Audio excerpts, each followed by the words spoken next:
Bismillahirrahmanirrahim. Assalamualaikum warahmatullahi ta'ala wabarakatuh. Alhamdulillahirabbil alamin. Wassalatu wassalamu ala asyrafil anbiya'i wal mursalin wa ala alihi wa sahbihi ajma'in. Allahumma shalli ala sayyidina Muhammadin tibbil qulubi wa dawaiha wa afiyatil abdani wa shifaiha wa nuril absar wa diyaiha wa ala alihi wa sahbihi wa barik sallim. Amma ba'd. A'udzu billahi minasy syaithanir rajim. Bismillahirrahmanirrahim. Walan tarda ankal yahud walan nasara hatta tattabi'a millatahum. Shadaqallahul azim. Alhamdulillah. Pertamanya dan selama-lamanya marilah kita panjatkan kesyukuran kepada Allah Subhanahu wa taala atas nikmat usia, nikmat masa dan nikmat kesihatan yang telah Allah berikan kepada kita. Sukanya di sini saya ingin membacakan sedikit dua ayat daripada surah Al-Maidah, iaitu ayat 77 dan juga ayat 78. A'udzubillahi minasyaitonir rajim. Bismillahirrahmanirrahim. Qul ya ahlal kitab la taghlu fi dinikum ghairal haqq wa la tattabi'u ahwa'a qaumin qad dhallu min qabl wa adallu katsiran wa dhallu an sawa'is sabil. لعن الذين كفروا من بني إسرائيل على لسان داود وعيسى بن مريم ذلك بما عصوا وكانوا يعتدون. صدق الله العظيم. Maksud ayat 77 dan ayat 78. Katakanlah Muhammad, wahai ahli kitab, janganlah kamu berlebih-lebihan dengan cara yang tidak benar dalam agamamu, dan janganlah kamu mengikuti keinginan orang yang telah tersesat dahulu dan telah menyesatkan banyak manusia, dan mereka sendiri tersesat dan jalan yang lurus. Orang yang kafir dari Bani Israel telah dilaknat melalui lisan ucapan Nabi Daud dan Isa putra Maryam, dan demikian itu kerana mereka derhaka dan selalu melampaui batas. Alhamdulillah, hari ini saya akan menceritakan atau kita berkongsi sedikit tentang kisah, tentang topik sejarah Kristian dalam zaman kegelapan, insyaAllah.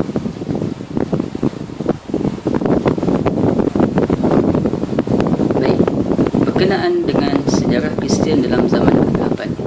Okay, kalau kita lihat pada zaman kegelapan Eropah, agama Kristian menguasai Eropah. Semua orang tahu apa yang terjadi di zaman tersebut.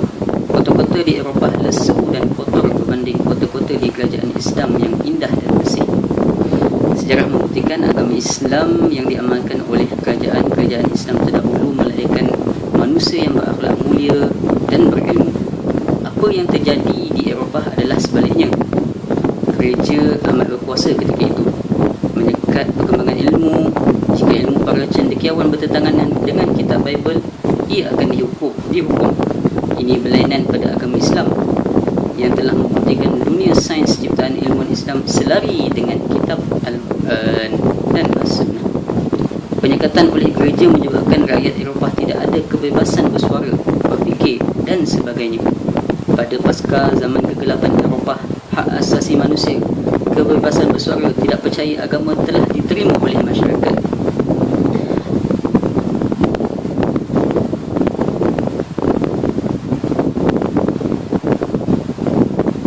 Asasi manusia, kebebasan bersuara, tidak percaya agama telah diterima oleh masyarakat Eropah kerana mereka sudah tidak percaya pada agama kerana penyekatan oleh gereja. Perkara ini tidak berlaku pada zaman kegemilangan Islam. Perkembangan ilmu, kebebasan berfikir dan sebagainya digalakkan oleh agama Islam itu sendiri. Pada zaman kegemilangan Islam, kerajaan Islam merupakan kuasa besar dunia, seperti apa yang berlaku sekarang seperti di Amerika Syarikat. Okey, sekarang ni kita lihat latar belakang lahirnya zaman kegelapan. Sejarah Eropah memiliki bentaran waktu yang panjang dimulai dari zaman Paleolitik ribuan tahun yang lalu. Secara garis besar, sejarah Eropah dibagi kepada 3 peringkat, iaitu Eropah Klasik, Eropah Pertengahan dan Eropah Moden. Di sini kita akan membahas tentang Eropah Abad Pertengahan pada masa Abad ke-8.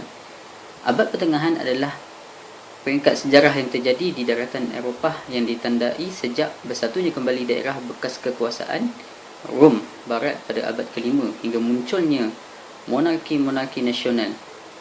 Ianya dimulai oleh penjajahan samudera, kebangkitan humanisme serta reformasi Protestan dengan dimulainya Renaissance pada tahun 1517. Abad Pertengahan sering diwarnai dengan kesan-kesan yang tidak baik.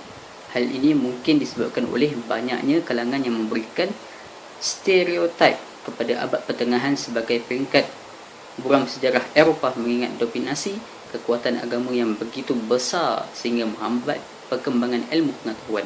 Prinsip-prinsip moralitas yang agung membuat kekuasaan agama menjadi begitu luas dan besar di segala bidang. Abad Pertengahan merupakan abad kebangkitan religi di Eropah. Pada masa ini, agama berkembang dan mempengaruhi hampir seluruh kegiatan manusia, termasuk pemerintahan. Sebagai konsekuensinya, sains yang telah berkembang di zaman klasik dipinggirkan dan dianggap sebagai ilmu sihir yang mengalihkan perhatian manusia dari pemikiran ketuhanan. Eropah dilanda zaman kegelapan sebelum tiba zaman pembaharuan. Yang dimaksud zaman kelam atau zaman kegelapan ialah zaman masyarakat Eropah menghadapi kemunduran intelektual dan kemunduran ilmu pengetahuan menurut Encyclopedia Americana. Zaman ini berlangsung selama 600 tahun dan bermula antara zaman kejatuhan kerajaan Rom dan berakhir dengan kebangkitan intelektual pada abad ke-15 Masihi.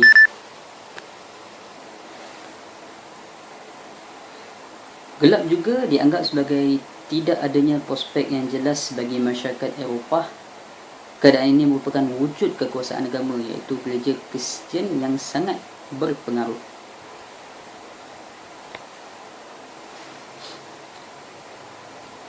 Gereja serta para pendeta menguasai pemikiran masyarakat serta juga politik. Mereka berpendapat hanya gereja saja yang pantas untuk menentukan kehidupan, pemikiran, politik dan ilmu pengetahuan. Akibatnya, kaum cendekiawan yang terdiri daripada ahli-ahli sains merasa mereka ditekan dan dikawal ketat. Pemikiran mereka pun ditolak dan timbul ancaman dari gereja, iaitu siapa yang mengeluarkan teori yang bertentangan dengan pandangan gereja akan ditangkap dan didera, malah ada yang dibunuh. Segala keputusan pemerintah dan hukum negara tidak diambil berdasarkan demokrasi di parlimen seperti ketika zaman kekuasaan Rom. Keputusan tersebut diambil oleh Majlis Dewan Gereja. Tidak setiap individu berhak berpendapat, kerana pada zaman itu yang berhak mengeluarkan pendapat keputusan adalah para ahli agama. Lihat perilaku kaum Salafi yang kini justru meniru mereka. Bahkan segala sesuatu yang bertentangan dengan penafsiran Dewan Gereja merupakan pelanggaran hukum berat. Akibatnya, setiap inovasi yang berasal dari kaum ilmuwan selalu digagalkan oleh Dewan Gereja. Ya, memangnya itu tadi pokoknya bila Dewan Gereja tidak faham dan tidak memiliki dasar argumen yang kuat di dalam Injil, maka inovasi tersebut merupakan perkara pelanggaran agama yang berat. Salah satu yang menjadi korbannya adalah Nicolaus Copernicus yang berakhir tragis akibat teorinya yang mengatakan akibat terlalu banyak intervensi Dewan Gereja pada sendi-sendi kehidupan, termasuk juga pelarangan terhadap temuan maupun inovasi baru yang tidak ada pada Injil, maka akhirnya terjadi stagnasi secara multidimensi yang lambat laun berimbas pada timbulnya krisis multidimensi.